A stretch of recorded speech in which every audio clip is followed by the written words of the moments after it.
You're watching the Chucktown Wind Report Sunday night update for December the 6th. Let's talk about your winds and weather for Monday and Tuesday in detail, and we'll touch base a little bit on Wednesday and later in the week as well. So right now, looking at the surface map, we're still under the influence of a weakening ridge of high pressure along the eastern seaboard, and what that's doing is it's keeping a moderate to strong northeasterly wind or northeasterly gradient offshore, but being so close to the proximity of the center to where we are to the south, the winds are staying to the north. Now we have some shower activity increasing offshore now that's heading into the coast of Georgia and even parts of South Carolina. So we're going to be watching this area. What we have is we have a mid to upper level southwesterly jet that's coming across, bringing moisture up from the Gulf of Mexico.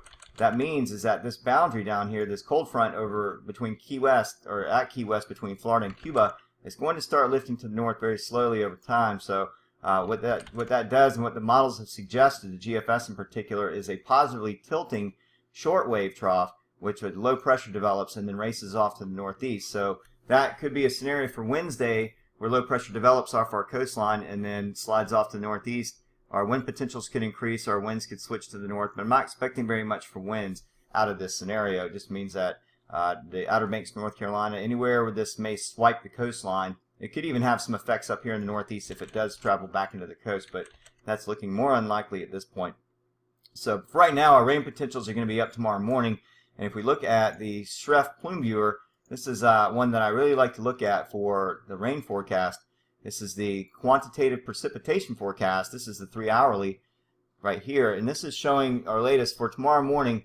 Looks like between 5 in the morning and probably 10 or 11 in the morning is when these potentials come up the most, and then they start to taper off in the afternoon. Now the average keeps it at right between 1 and 2/10 of an inch for the rain for all the showers and activity going through the area, and that could be very subjective as to where you live. You could have more where you live or less. But the highest amount that the models do take it is about 1/2 an inch. So you could see some of that in some places, especially right along the immediate coastline where those onshore flows are bringing the rains into the beaches and the inside harbor mouth.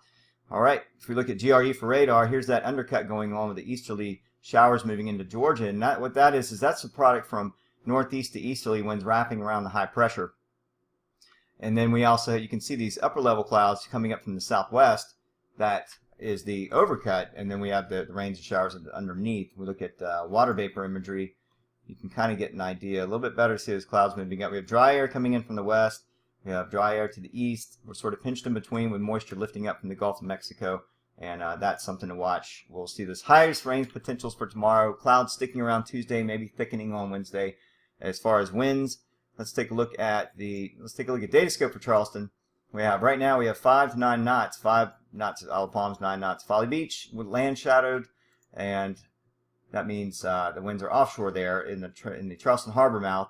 At the Fort Sumter range front light, we have 9 knots going on right at the moment. And here's the details from that location that I'm going to pull for this go of the winds. Here's our models. Let me blow this up a little bit.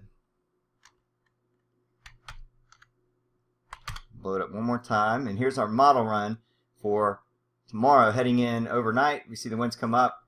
I'll call for 13 to 17 knots tomorrow, probably a little bit on the lower end of that, and you may have a few gusts near the upper teens to near 20 in the harbor, maybe some of those open spots I talked about earlier, but then the winds taper down later in the afternoon during the cooling, and then they're going to stay on the light side into Tuesday, possibly bend over to the east around that high pressure and just stay very light.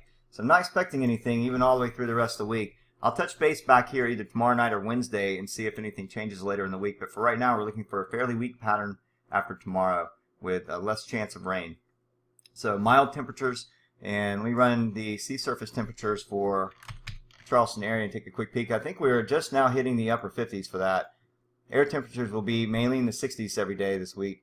And here's sea surface temps. Looks like we're right around 60 degrees. 59 to 60, 61. You may have a few warmer pockets outside the Charleston harbor where the tide comes out. You may have some warm water upwelling that could bring that temperature up a degree or two, and then as the tide comes back in from the ocean, things cool down again. It's sort of the flux between high and low tides with the temperatures, but mainly right around 60 degrees is where our sea surface temperature is for the most part. And I think that's going to do it for the Chucktown Wind Report. So I will check, like I said, I'll touch base back here tomorrow night or on Wednesday, and we'll take a look at what's going on, especially with that low pressure. If that does decide to develop, it could change a few things. But until then, y'all have a good night, and thanks for watching.